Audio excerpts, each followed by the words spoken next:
the Hallmarkies podcast. We are so excited to be here. We're here to talk to another one of our Hallmark actresses, and we love doing these interviews. And I am film critic Rachel Wagner, and I'm joined today by Anne is here. Hi, everybody. Yes, and so today we are talking with actress Donna Benedicto, who's been in many Hallmark films. And Donna, thanks so much for coming on the podcast. Hey, no problem. I'm super excited. Yeah, so we like to ask our guests to introduce yourself and tell us what inspired you to become an actress. Okay, well, I'm Donna Benedicto, and I've been acting this is coming up on my 7th year. It's kind of a long story, so I'll just sort of chop it up and shorten it here. Okay. Because I never really thought I would be an actress. Just because, not to get like a little political on you guys or whatever, but growing up, I didn't see very many Filipinos on TV. So I didn't really think it was possible. And I instead was just working in the service industry and whatnot. And then I started singing, and I got a couple of singing gigs here in Vancouver, BC, where I'm from. And then I had this one gig that was like a house band gig, and they made me sing songs that I didn't really like. Like I didn't have any control over them. So because it's a cover band, and I really wanted to make sure I performed well. And a friend suggested, like, hey, you could take acting lessons. If you don't like these songs, at least you could act like you do. I'm like, yeah, why not? So right, it's pretty funny. And then I took some acting classes, and the acting coach on my first class said, you could probably get some work if this is something you'd want to pursue, because I guess the performance on being on stage so much sort of transferred over. And and then I just started taking more and more classes, and then booking commercials and booking one-liners. And then luckily for me, even though I thought I would never be an actress in a supporting role back then when I started, which was only 7 years ago, Hallmark is like putting me as the best friend in all their so many movies. I'm so lucky. So that's how it's happened. Well, I mean, awesome. It's so interesting what you say, because a lot of people are like, what's the big deal? Acting is acting. Why does it have to have, diversity? It shouldn't matter. But that's the thing about it that does matter, because if you're sitting at home and you never see anybody doing it, then you think, oh, that's not something that I can do. And that's exactly it. And so it's like an institutionalized form of discrimination, because nobody's actually saying, sorry, you can't act in these roles. You can't be an actor. Nobody's being outright racist, but the whole institution itself has institutionalized racism. And that's the part of it that makes it so you don't even acknowledge as a possibility of that's something that you can do. Absolutely. You just hit the nail on the head, and it's something you don't really think about. Like I never thought about that when I started acting. I didn't think like, oh, why isn't there, more Asians on TV? At the time, I just thought like, okay, well, I just, if I start acting, I'll do these one-liners where I run in and say this and that. Like you just don't think about it, just because that's the way it's always been. Of course it's like, oh yeah, that would be nice, but it seemed impossible at the time. And now it's, it's getting there. It's totally possible. But yeah, you totally hit the nail on the head there. It's just, if you don't see yourself represented, you just don't think it's going to happen. And then also like, there's so much we could talk about on that subject. Like my culture wouldn't support me. Like when I first told my parents, they're like, Donna, you want to be an actress? Like they don't get it. That's my mom's accent.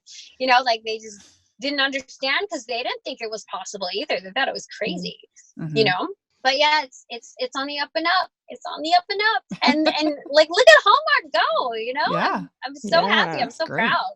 That's really great. Did you take like singing lessons or in choirs and stuff growing up, or that kind of thing? I did when I was like 4. I remember singing, and I didn't sound like a kid singing. I sounded like a kid singing well.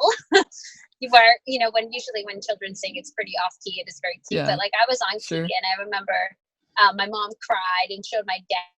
She like paraded me around. She's like, listen to my daughter sing. So I knew I had like a pretty decent tone, but then the thing is, I kind of got too cool for it. You know how kids are when you get forced to do something. You just don't want to do it. And sang a little bit through high school, but I really wasn't very good. I did take a full year of lessons, like going every week to get better. And you honestly don't really get better, like to a professional level until you start gigging and doing it enough. Luckily for me, I was working at a bar for about 6 years, and my boss actually found out I took singing lessons and thought like, and made me sing at a staff party. And then, I was so scared. And then he was like, Donna's like not bad. Why don't we give her a show? Because he knew if he gave me a show that everybody who had known that I don't sing would have been like, Donna's a singer, let's go see her. And we packed the bar. And then it just went from show to show to show. And I eventually got better and better, even though I wasn't very good when I first started. But that's just how it goes, That's cool. That's interesting. Yeah. So you when you say a show, what do you mean? Like just a bunch of songs put together, or? Basically I went from being able to sing like 2 or 3 songs, like okay, to having to do a full like entertainment gig where you do three or 4 sets of like 12 or 13 songs, 14 songs. Like now, do you know Vancouver at all? A little bit. I've been one time. Oh yeah, one time. Yeah. Nice. Okay, well, there's this nightclub that has live music every night of the week, and I sang there for three nights a week for about 6 years. I think it was. Wow! Oh my gosh! Wow! Yeah, and I wasn't the only singer in that band, but we would do 3 to 4 sets, like 45-minute sets. So that's a basic like music gig that you'd have to do. So you build up endurance. I finally fixed my pitch like a couple years ago, and you just get better and better, and the more you do it, just like anything else, just like acting too. So when you first got your first role on television, were you like super freaked out, or how did that feel? Yeah, in auditions, I sort of skipped not skipped, like I just wasn't as nervous just because I had like a good amount of stage experience, and I've screwed up in front of people before, and so you just kind of get over that. You screw up and just keep going and whatnot. But set is completely different. Like my first day on set ever was a commercial, and luckily for me, I didn't even have to say anything. I couldn't imagine like my first gig having to say a bunch of stuff. Like all I had to do was do a couple looks, but all the pressure of everyone watching you, and not just that, like the time ticking of you have to get it right so they can move on, and all the lighting. And then once they say like, okay, rolling and action, like the pressure was pretty intense. It was very, very nerve-wracking, but just like anything else, you just keep doing it and you get used to it. Yeah. On the Hallmark shows, I mean, there's obviously pressure because they don't have that much time to shoot, but they cast really good actors that don't need that much time to begin with, and they're such fun shoots, like fun sets, that you don't really get nervous on those. Well, I don't anymore. So your first role for Hallmark was in A Wish for Christmas, right? Yes. Directed by Christy Wilwolf. Yeah. And I'm sure she's one of your favorites too, Lacey. Yeah. Yeah. I mean, Christy Wilwolf's definitely one of our favorites, and Lacey there, the Queen of Hallmark, and Paul Green, and Maria Brooks, we love. They were all lovely. Lovely, so much fun. And it's just, it was great. They were so sweet to me. And was I nervous for that one? I don't really remember. I didn't have too much to say, so I was okay. But that was definitely my first, that was my first Hallmark experience, and it was a great one. So I was like, I want to do more of these, please. Yeah. What's it like working on one of these TV movies? I know that you filmed them very, very quickly, but is it a stressful experience or? I find that kind of depends on the crew, and usually the number one sets the tone. The number one being the star of the show. Yeah. The number one, and the number two, which is like the female star is the star, and then the male star. And if they're not stressed out, nobody else stresses out really. Okay. And usually they're not. Like these, I know you've met a bunch of them and interviewed them, and you can see they're all like really happy, good, nice people. And so no, I find that, I mean, it can get stressful if something gets behind, like if something holds us back, like weather or, you know, I've heard on some sets, like they're trying to get some of the cast to the set and everybody's set up and waiting, which costs money, you know, if they're ready to go. And then a train's coming by and like everyone's literally stopped in their tracks waiting for this long train to finish. Oh dear. That's when things start getting stressed out, you know, stressful for mostly the crew and the production, because they could see just the budget just ticking away there. But you know what's great though? They don't put pressure on the actors, because like you can't put pressure on an actor and expect them to do their best performance, right? So we don't fortunate for us, we don't feel it all that much. You can sense it in the crew when they're stressed out, but they're so good to us that we kind of just like, well, what can you do? Did you ever have you're playing the BFF kind of character? Did you ever have somebody that you like really connect to as like BFF that you became friends with, like in real life? In real life, well, I don't know if this is a TV movie. Do you watch Lifetime as well? Oh yeah. Okay. This was Lifetime. I had a movie with Cindy Busby called The Killer Downstairs. It was like one of the thriller ones, and we matched kind of in energy. We're both a little bit silly. Well, she's like my go-to goals woman on set. Like she knows her stuff. She's super professional. She could like call people out if they're not doing a good job in a very professional way to get things done. Knows the sequence of everything, knows how most things work, but she's also a lot of fun. Like I get really silly on set, and I'm sure that could be kind of annoying for some people, you know, when they're like concentrating and I'm goofing off. And I guess that's just, you know, coming from my job being singing at a nightclub, you know, I could just do whatever I want, right? So on set, if I get some leeway, I'm pretty silly. And she was so silly with me, and we just had a blast. Like the behind the scenes footage from that on my Instagram stories was just hilarious. It was hilarious. We were like, we would stop shooting just to like do some Instagram and like, Donna, Cindy, please. And so me and Cindy remained like pretty close. Like we'll message each other here and there. And she's just a beautiful human all around. But she was one of energy. Yeah, she was one of our early interviews, like in the first 6 months of the podcast. And really? So she's great. We love her. Yeah. She's such a nice person. Everybody loves the Buzz. Everybody loves Buzzy. Everybody does. Yeah. Yeah, you have a lot of fun. Anne was telling me about the Instagram that you do a lot of behind the scenes stuff. Yes, she's very. I was watching it, and I could see how you guys would have really fun stories, because you were having a whole bunch of fun stories on Christmas on my mind, which when we get to that, I'll ask you about. But yeah, for sure, it's a good time, you know.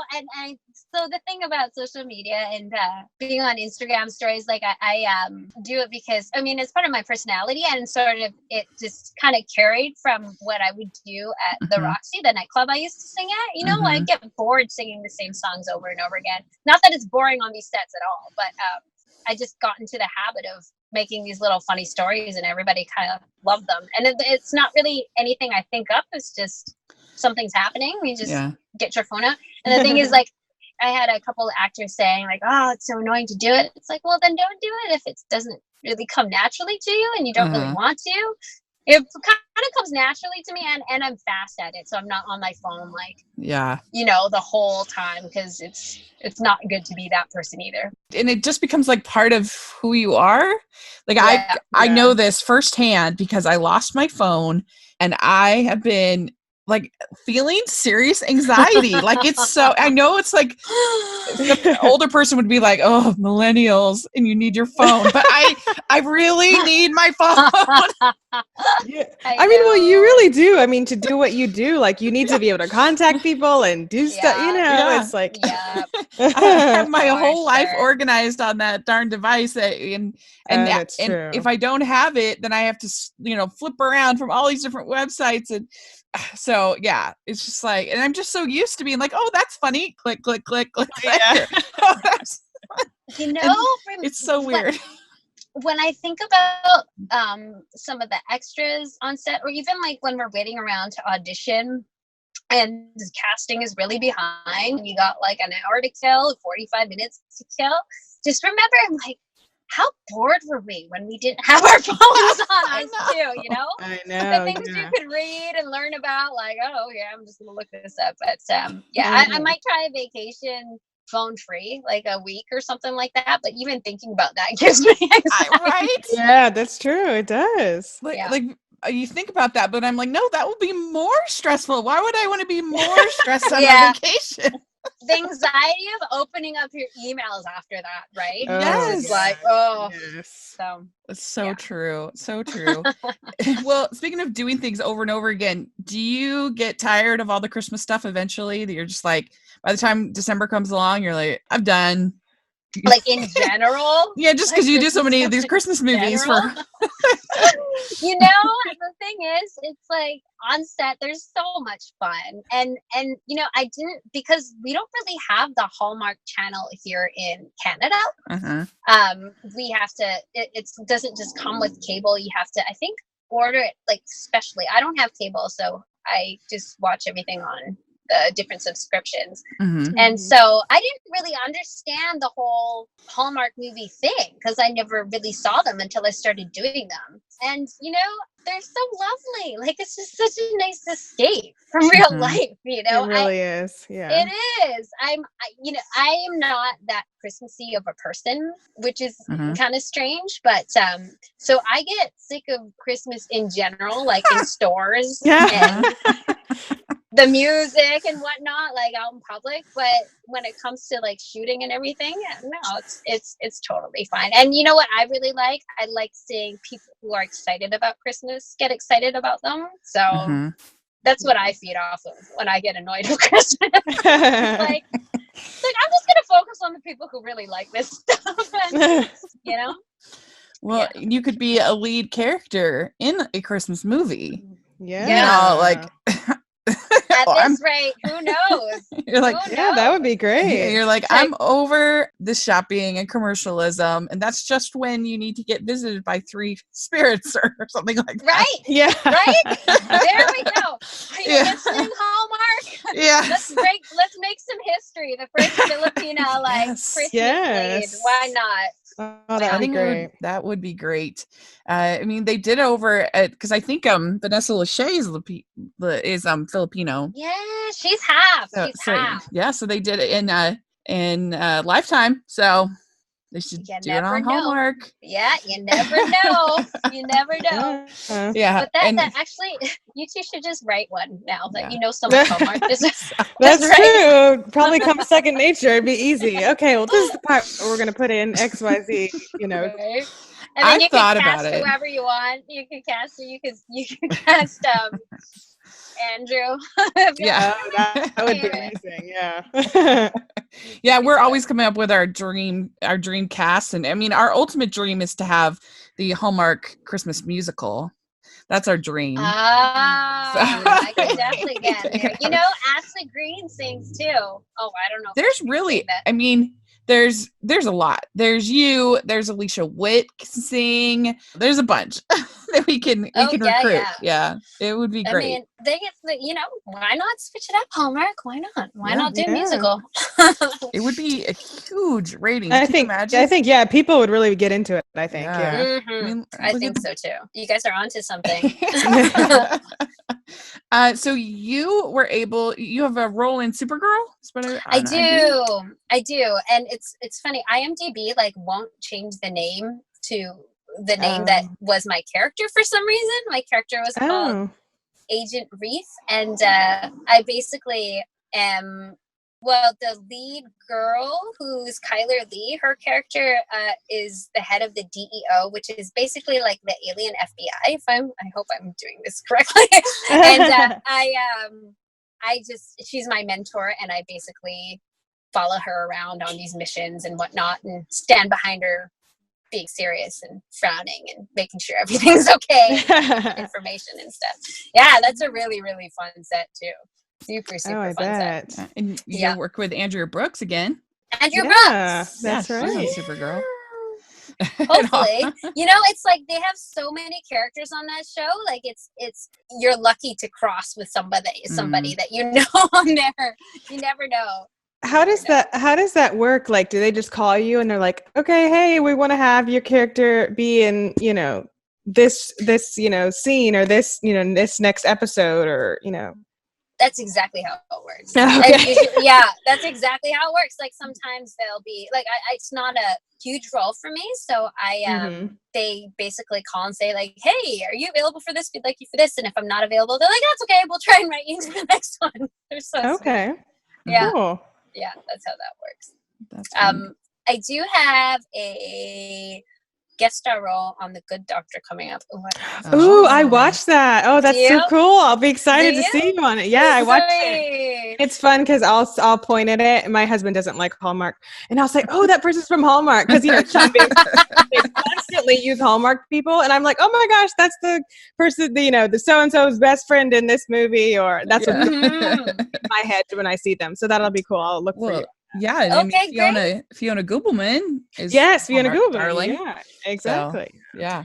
Well, the thing, like Hallmarks that shoot, we're so lucky that they shoot here. They're so good to us Vancouver actors. They get they give us such like great opportunity. So anything else that shoots here, I mean, if you're good enough to be on Hallmarks, like you're most likely good enough to be on these other shows. So there's going to be quite a bit of crossover. If you see some like Vancouver Hallmark people that you love, you'll most likely see them here and there on the other shows that shoot here too, for sure. Very cool. And you were on one of the Mystery 101 movies? Yes, I am. The wardrobe on that was so good. I love the clothes that I was in on that. I love the clothes that the one that I'm shooting right now too. The stylists are so great. They're so awesome. Which one was that one that you were on? The Mystery 101? Mystery 101. Was it the most recent? Dead Talk? Dead Talk, yes. Oh, Dead Talk. I loved Dead Talk. The most recent one. Yeah, that was one of my favorites. Yeah. Because I don't know, first of all, the name, hilarious. Right. Dead Talk. And I really I love Jill and Christopher. Yeah. Those two together. Oh my gosh. They should have their own show. They should have their own show, like behind the scenes show. Yeah. Like you should see how those two interact. It's so much fun. They're so funny. Yeah. They're so funny.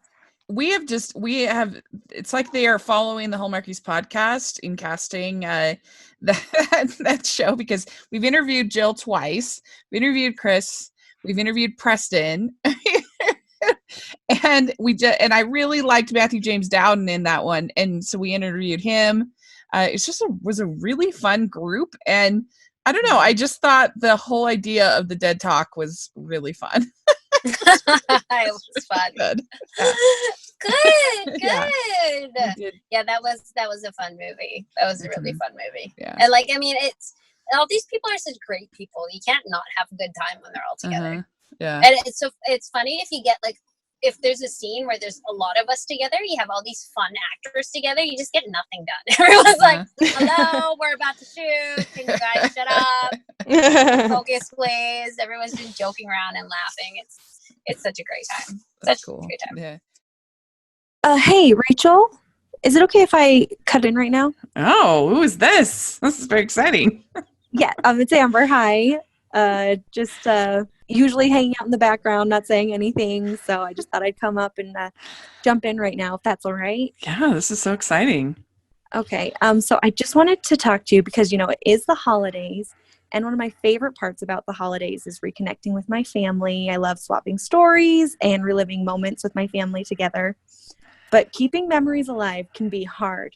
And that's why this year I'm giving my family the most meaningful gift, Storyworth. Yeah, what's that? What's Storyworth? Storyworth is an online service that helps your loved ones tell the story of their lives through thought-provoking questions about their memories and personal thoughts. Every week, Storyworth emails your family member different story prompts, questions you never thought you'd ask, like, what have been some of your greatest life surprises? And what's one of the riskiest things you've ever done?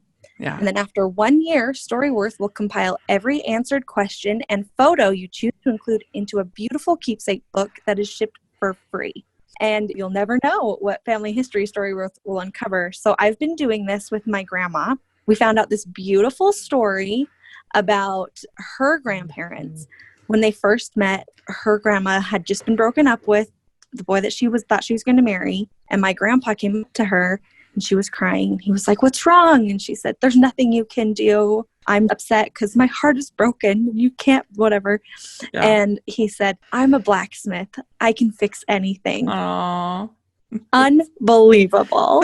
So cute. So if you want to help preserve and pass on memories for your family with Storyworth, which is the most meaningful gift to give to your family, sign up today by going to storyworth.com/Hallmarkies. You get $20 off your first purchase. That's storyworth.com/Hallmarkies for $20 off. That's great. Sounds like a great gift. It's incredible. Anyway, okay, sorry. I'm going to let you get back to the podcast Christmas. now. Merry Christmas. So let's talk about Christmas on My Mind. Okay. Why don't you tell us a little bit about the story, about what's going on? Am I allowed to do that? Like just very basic. General? I was gonna say vaguely, yeah. Yeah. Okay. Well, I play Ashley's best friend, and basically, it's called Christmas on My Mind. See, I don't want to ruin it though. See, I don't know if I can. So if I'm ruining this. We can take what's on the Hallmark website. I think that's fair game. So Okay. it says that she wakes up with a wedding dress in hand and believes she is late to her wedding. Right. But she has no recollection of the past 2 years. Okay, so it's such an adorable story, and she did such a good job. So basically, her character is running errands, and she slips and hits her head. And all of a sudden, she thinks it's 2 years before, where she's getting married to her now ex-boyfriend. Okay. And she goes to live her life that she thinks she's living 2 years ago. And everyone around her is like, "Why are you doing this? Why are you here?"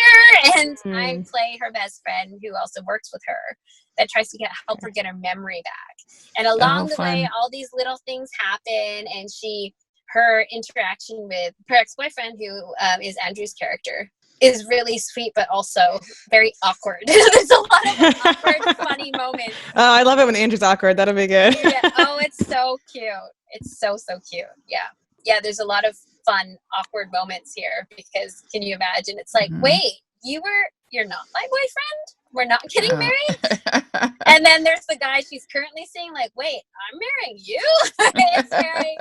It's really, really cute. Oh, that sounds good. It sounds fun. Yeah, it really does. Like, I love alternate reality kind of, stories like Family Man kind of a thing, like all of that. And it has a great cast. I mean, Preston's in this as well. He's so fun. You have Debs Howard, who we love. Yes. Also, so did you see? Oh, you weren't following me then, I don't think. But in one of my Instagram stories, she found out I was a singer, and she actually said she saw me once in the club, and we would be. She wanted to sing with me, and so I made her do background vocals to Single Ladies. I was like, "Oh, the Single Ladies," and she'd be like, "Oh, the Single Ladies." We did like a whole little shtick. Yeah, that's so fun. She's hilarious. When I was watching your Instagram stories, I have to say, it was almost 70% food. Yes. So you really, really love food, which is awesome because I really love food. But I was like, I didn't know they had such great food on these sets. Like, who knew they had like delicious, delicious food? Let me tell you, ladies. Yes, okay? Tell us. One of the biggest benefits of being an actor is getting fed really well. I can tell.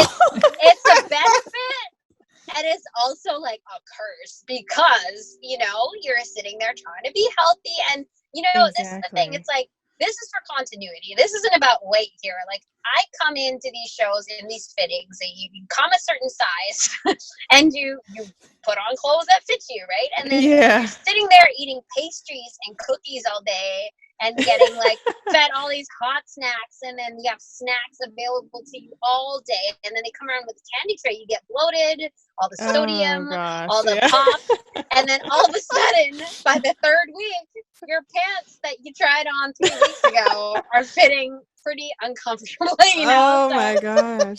It's okay, a blessing and a curse. So craft services. Yeah. I had no idea. I've never heard that the craft services were so deluxe. I mean, the video she had, it looked so good. I was like, that looks amazing. Well, see, it depends on who you get, right? It's just like everybody. There's some people who really are very passionate about their jobs, and if their job is feeding people, they get excited to feed you stuff, Mm-hmm. And then I usually get to know catering, and they know I get really, really excited and stoked when it's lunch, and they're like, Donna, look what we have for you. I was gonna say, so like, what's like something like, it could be on that movie or just in general, like something you hear like they have it or you see it and you're like, oh yes, that's my favorite, thing. Oh, girl, let me. Okay, so first of all, there is the catering, and they do the breakfast and lunch can be at any time, and they're the ones that do like the hot food. Where you wake up in the morning and you have your basic breakfast where they have eggs and sausage and bacon, sometimes waffles, sometimes pancakes, but then you could also order off the truck where you can have like burritos or omelets or whichever you need, and they cater to some if you have special diets or whatnot.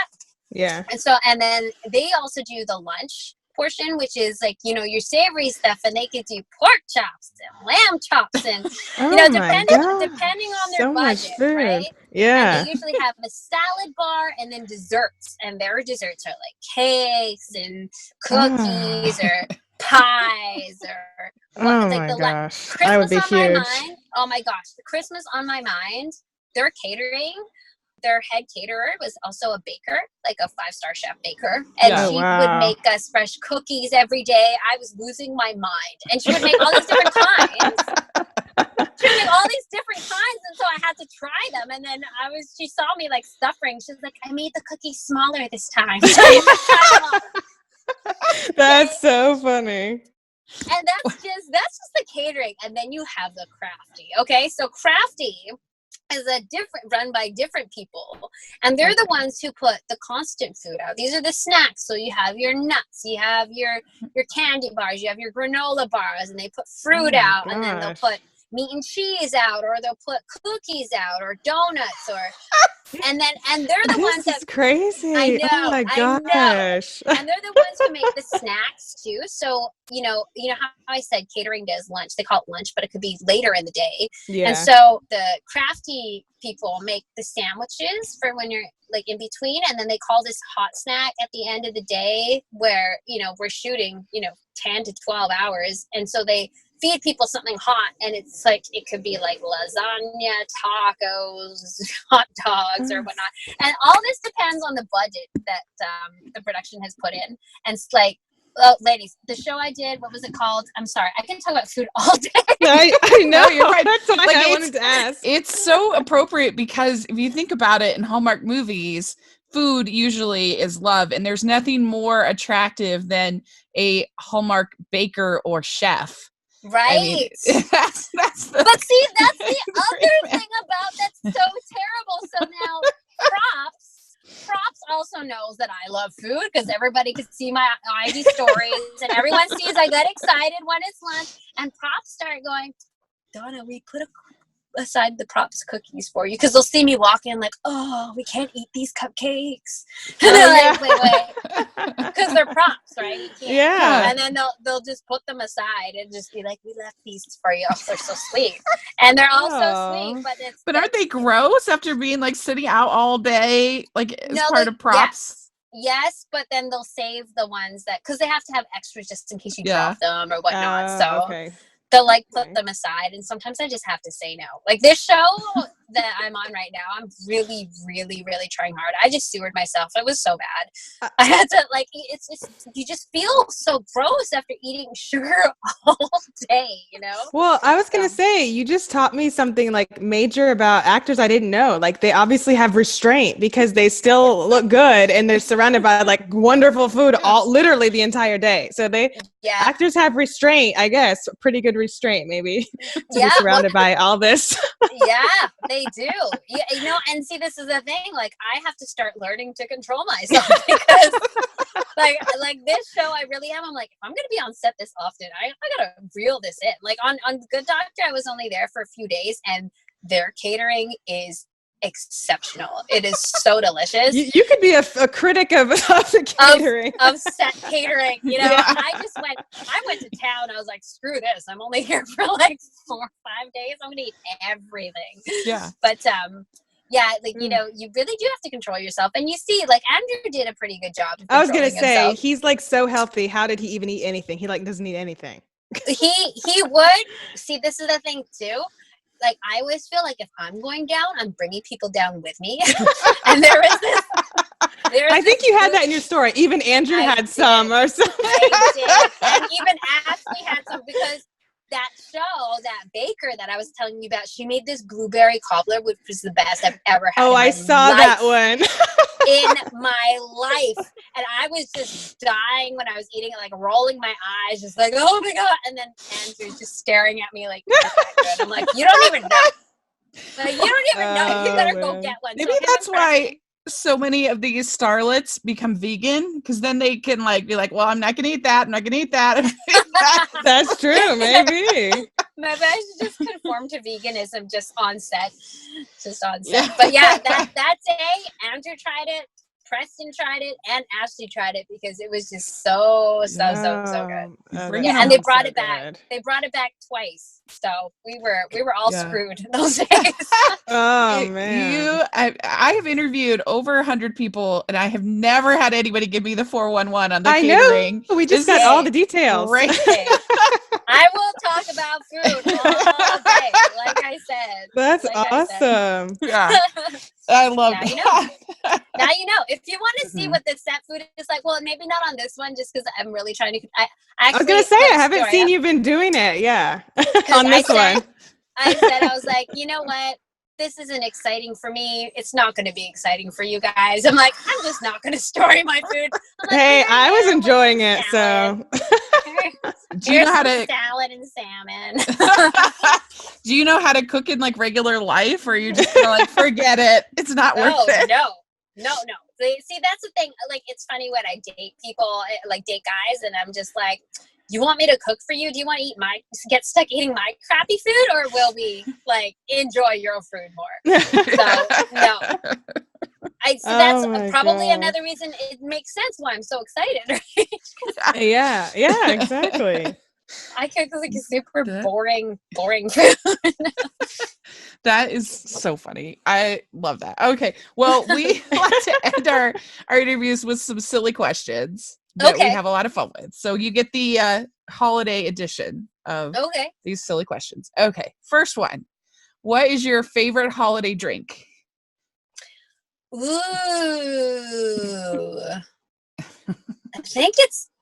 I love the hot totties. Those are so tasty. Okay. Yeah. They're so dangerous too. Kind of like, you know? Yeah. It's like, have enough of those and you'll be feeling really, really good. And you won't even notice because you're sitting there sipping. But it's that the name sounds so innocent. Right? Yeah, it does. It does. Oh, just have another hot toddy. Like it's nothing. Very good. Well, this will be hard for you, but what is your favorite holiday cookie or treat? Oh. Oh no. If you can pick just one. Oh no. Can I even? I don't even know. The treat? Yeah. Or cookie. See, people make this like the best shortbread over the holidays because it's needed with extra love. However, I mean, it is because they're all happy about Christmas and stuff, you know? Yeah, So for sure. it's made with like extra love, but a homemade pumpkin pie, if you could get homemade pumpkin pie, is usually like the bomb. Yeah. And but also, oh my like, god, did you see all the pies that were on set of Christmas on My Mind? I did. That big table full of pies. Yes, I saw that. It was insane. But pumpkin pie, I think it is one of the pies though that's almost hard to mess up. Like, yes, the homemade is better, but if I had to pick, because I don't like, it's not as crust dependent, because other pies, like, you really need the crust to be good. But like, that's true. Yeah, you know what I mean? That's true. It's just all about the filling. Yeah. Yeah. Like any kind of the It's so custard pies are always like the best option if you're not sure about the pie maker's ability. Right. Go with one of the custard, because they're hard to screw up. That is true. Yeah. That is true. It doesn't even have to look pretty. It doesn't even have to look pretty. That's true too. Yeah. Right? No. So I'd say pumpkin pie, but I have to say shortbread cookies. Okay. Christmas shortbread cookies as well. Okay. Made with love. I can't Extra love. choose. Okay. What is your favorite Christmas song or carol? Oh, should I even say it? Because we're all well, everyone rolled their eyes at once. I love Mariah Carey's Christmas song. I'm sorry. You know, I know it's a classic. I know that's the one that people put on repeat all the time, but that's because it's so good. Yeah. That's the best one. She's the queen of Christmas. I mean, she literally put up, did you see her tweet that she put up on November 1st of her? No. She's like, welcome to Christmas has officially begun. And I'm like, yeah, she's earned that right. Yeah, it's true. She gets to officially start Christmas. She could call it. It's hers. Yeah, it's Mariah. So what is your favorite Christmas movie? Like a traditional one to watch every year kind of thing? I love Elf so much. Oh yes, that's a classic. Love Elf so much. Yeah, he's just I can't pick any other movie besides that one. I'm sorry. As sweet as our Hallmark ones are, nothing beats Elf. Yeah, it's hilarious. I agree with you. It's funny. Okay, what is your favorite holiday tradition? Sounds like cooking with love is your I think holiday tradition, like decorating the tree or something like that. Okay, well, it's not really, I don't know if this is a tradition, but I love seeing my relatives fight over gifts. You know, the what's it called when it's like, the game like a Yankee swap or a white elephant. Yeah. White elephant. I love that. Yeah, that's fun. It's so fun because especially when you have like immigrant Filipinos involved in this, they not only buy the most random stuff, they want the most random stuff. Like, you know, someone will have like this weird glass bowl that like serves sangria that's very odd looking, and someone will have it, and then the aunts will be like, I want that one. It's like they start fighting over it, and I'm like, really? That's what you want out of everything? It's pretty funny. Speaking of being Filipino and food and everything, do you eat balut? The balut? Yeah. You eat it? So I love food. And I will try anything once unless it has, you know, paws or like nothing like dog or cat or anything like that. Like nothing like too close to our anatomy, like a monkey or anything, like nothing with paws or hands. I'll try. But if I see someone eating something and enjoying it, I have major food FOMO. Like I always think like, you know, what if that's so funny. What if me not eating this right now? What if it's the best thing I've ever tasted? You know, I'm like, so I'll take a bite. You know, so when I was in the Philippines, I was on the beach and I've never tried balut. And if for people listening who don't know, I was gonna say I don't know, so okay, it's very strange. It's a partially developed duck egg that they boil, and then they eat it partially developed. So like you're basically eating like a strange looking egg with like a baby duck in the middle. Baby duck. Oh my god. Yeah, and I think I know. And so I think it's supposed to develop at a certain, you're supposed to eat it during a Yeah. certain time of its development, so there's no like feathers or whatnot on it. Oh my Anyway, God. I know. It sounds horrible, It's the grossest thing I've ever seen. Oh my right? God. But it's a delicacy in the I know. Philippines, and Oh, I know. I think in some Asian cultures as well, right? So it's boiled and it's hot, and it's like kind of like there's soup in there. It basically tastes like chicken soup. So I was in the Philippines years and years and years ago, and I was on the beach on Boracay, and there's people walking around selling these things, and I've never tried it before. And my cousins were like, "Hey, Donna, it's your time to try the lots. Here, we're gonna buy this." Oh. I'm a few drinks in, ladies. Okay, so like I was Yeah, like, "Okay, yeah. sure, why not? Why not?" And we're walking in the dark, like it's like I don't know, evening, and we kind of like we crack it open. I'm like, "Oh, it kind of tastes like soup." And so you have to remember, I can't see it. I can't see what I'm eating, right? So the girls are saying, "Well, I don't eat the black part," and I think the black part is the actual duck. And so because it's half I know. I'm sorry. Because it's half developed, there's like stuff around it, like the nutrient sacks or whatever, and so I'm walking a little with a good buzz on, and I'm kind of picking it apart, and it actually tastes pretty good. Like I'm not looking at it; I'm just eating it because I'm a little drunk at this point. And it kind of tastes just like you're eating like a strange chicken egg. Uh-huh. But then, Oh no. Is that bad or good? I started walking into the light, and I kind of looked down, and I was like, I'm gonna stop eating this. Oh my gosh, that's That is so funny. hilarious. Yeah, so I could say I've tried it. Would I eat it again? I can see why people enjoy it. Like, there like a lot of Asian cultures don't really care about texture. They're all about flavor and whatnot. And like, I just, the texture of that thing was very different. And when I walked into the light and saw feathers and stuff, I was like, oh okay, my God, this is not. I'm sorry, I can't. Oh God, this is not for me. That is Do you two remember that show, Fear Factor? Yeah. Yes. Well, they do it on Survivor all the time. They'll do weird food like that, and I was always just like, oh. So funny when I'd watch that with my parents, like back in the day, they're like we would win this show because I like eating those foods. Yeah, they would. And so they would reveal the ballots to the people, and they'd be like, "Oh," and start gagging. My dad's sitting there like, "I want salt and vinegar." I had a Oh companion on my mission for my church that was Filipino, and I was always just like, "How are you eating that? That's the most disgusting thing ever."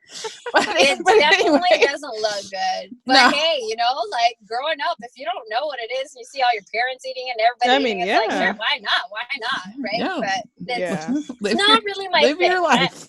Let me tell you, ladies, you're not really missing out on too much. Okay, good. I was worried there, But anyway, what is a memorable Christmas gift? Did you have growing up your Red Ryder BB gun moment, like that you really wanted something? I don't know if this might be one of the reasons why I don't really like Christmas all too much, is that I would get very, like me saying I have like immigrants, like aunts and uncles, they didn't really know how to buy for their kids or whatnot. But yeah, no, I understand, because my dad, he's not great at gifts. That's not his love language. And he would go to Office Depot on Christmas Eve and just like get us the most random gifts that you could ever imagine. Like we'd open it, we'd be like, one time he got me like 12 bottles of hot sauce, and then another time he got me like, I don't know, just like a whole bunch of pens and Post-its and stuff. And I'm like, okay, I got it. That's cool. Whatever. Thank you. Yeah, and it's not their fault. That's just they just not good gift buyers, right? So I think the most memorable one, I remember I had some neighbors who got some cool dolls, or I think they were gem dolls. Oh, right. My mom. I wanted a gem doll. Do you guys remember the show Gem? Yeah. Oh, yeah. Gem and the Holograms. And I wanted it so bad, and I told her about it, and she didn't know like which one was Jim. She didn't watch the show, and she got me a Misfit, and I remember crying so hard. Oh no! My mom's like, Donna, I bought that for you. You play with the dog. I'm like, I don't want to play with it. So that was. That's funny. Oh my I gosh. guess it was memorable in like a wrong way, but yeah. So there's that. I wish I had a better story for that answer. No, that's okay. Next is, which do you prefer, Scrooge or the Grinch? The Grinch, because he's kind of funny. Scrooge wasn't really funny. Yeah. At least the Grinch was kind of funny and grumpy. Yeah, that's true. Okay. Do you prefer clear lights or colored? Clear. Okay. Snowball fight or build a snowman? Definitely build a snowman because I can't throw very well and I would just get schooled. I remember that. Are you a good gift wrapper or not? I'm actually pretty decent. Surprisingly. Okay, Yeah, I'm not bad. It takes me long, but I'm actually pretty good. So last question, do you have an ugly Christmas sweater? And what does it look like? I do have an ugly Christmas sweater, and it's actually just like a really strange looking vest that has like yellow and green and red. So it's like, is that Christmas or is that just ugly? So, yeah, it's like a cardigan vest. It's pretty gross looking. So Okay. yeah. That sounds good. Well, you definitely passed the test. You can keep making Hallmark movies.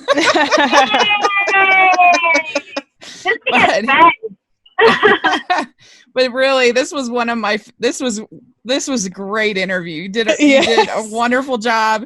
You're so fun. And yeah. So where can people follow you on social media and especially your Instagram? Right. Okay, everybody. So yeah, everybody listening, if you want to get the goods on usually the food and some goofy stuff too. And usually some workouts, me working off all the food.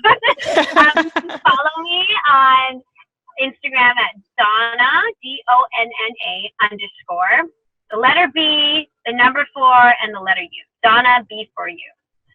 Great. And who was it? Actually, it was Matthew Dowden. Yeah. Who was making fun of my Instagram tag saying, so you're before everyone else in his accent. Like, Donna B for you. Donna before everyone else. Was like, no, it was supposed to be for you. And he's like, that doesn't make sense. I'm like, maybe I should change it. But that's what it is for now. Just so you know. Okay. Wow, great job, and have a very Merry Christmas and enjoy eating all that food. Yes. Thank you, ladies. That was so much fun. That was so much fun. I hope you like the movie. December 19th. We're looking forward to it. We are very much looking forward to it. Awesome. All right. We'll talk to you later. Bye. Bye. We'd really like to thank Donna for coming on the podcast. That was one of my all-time faves. That was such a good interview. I had a great time. Amazing. Yeah. And so Anne, where can people find you on social? You can find me on Twitter and Instagram at awscott21, and that's Scott with 2 T's. Great. And you can find me at Rachel's Reviews, all of our social media, iTunes and YouTube, and on Rotten Tomatoes. So check that all out. We're reviewing all the holiday releases in the feature film. So definitely take a look at that. And make sure you're following the podcast at Hallmarkies Pod and Hallmarkies Podcast, all of our social media, and on iTunes and YouTube. If you're listening on iTunes, please leave us your ratings and reviews. And if you're listening on YouTube, please give us a thumbs up, subscribe to the channel so we can do more and more interviews like we had today. We also have our Patron Group, which is a lot of fun. We talk about all the movies and not just Hallmark, but more. And we just have great discussions. It's a lot of fun. So I have all the information in the description section. We also have our merch store. If you're looking for last minute gifts at TeePublic, there's all different Hallmark inspired content and holiday content designed by Jessica Miller. So lots of cool stuff. Check it out. The link will be in the description. So thanks so much, and thanks so much, Donna, and we'll talk to you all later. Merry Christmas! Merry Christmas!